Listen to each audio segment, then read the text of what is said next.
안녕하세요. 닥통 네이버 지식인 상담한의사 고지은입니다. 둘째 난임에 대해서 궁금해 하셨어요.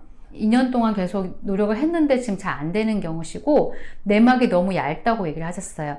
그리고 난소 기능도 많이 저하되어 있다고 얘기했는데, 난소 기능이 40대 후반까지 갔으니까 A매치를 체크해보면 0점대에 들어온 상황이에요.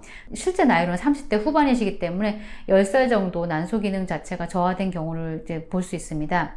난자 채취가 될 수 있는지, 치료를 받아봐야 되는지에 대해서 궁금해 하셨는데, 지금 이렇게 문의하신 분 같은 경우에는 시험관이든 인공수정이든 보조 생식술을 진행했을 때 가장 어려움을 겪게 되는 부분이 난포 성장 문제에 이제 어려움을 겪게 됩니다.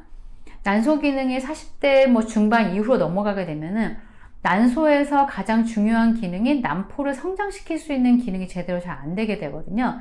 그러면 과배란 유도제를 투여해도 난포가 안 자라거나, 혹은 난포가 자랐는데 자라다가 멈춰버렸거나, 혹은 하나만 빨리 자라서 조기배란 됐다든지, 아니면 공난포 양상이 보인다든지, 제대로 된 난자를 채취하는데 어려움을 겪게 됩니다.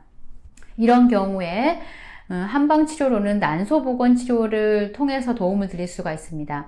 난소보건 치료는 침치료, 약침치료, 한약 복용 등 이제 활용해서 들어가는 치료 방법인데 3단계에 걸쳐서 이제 들어가게 됩니다. 첫 번째 단계로는 난소의 담음과 어혈을 해독하면서 난소의 혈류 문제를 개선하게 되는 부분입니다.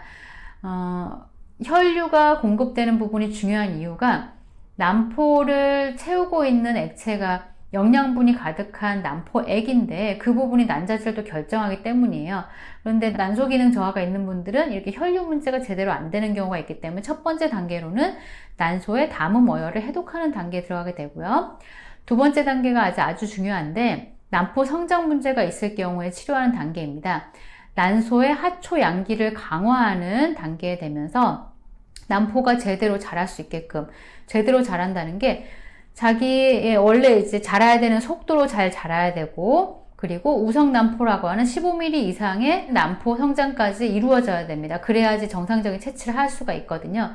이런 부분들을 통해서 이제 난포 성장 문제를 해결할 수 있도록 도움을 드리고, 세 번째 단계로는 난자질 문제가 있을 경우에요.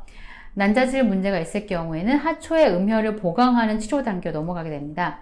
난자질의 문제가 있을 경우에 일어나는 현상이 채취했는데 수정이 잘 안 되거나, 수정을 했는데 분열까지 못 가거나, 분열까지 갔는데 등급이 너무 낮아서 이식하지 못하고 폐기됐거나, 이런 경우들은 난자질 문제가 있는 경우이기 때문에 이와 관련해서 하초의 음혈을 강화할 수 있는 한방치료에 들어가게 됩니다.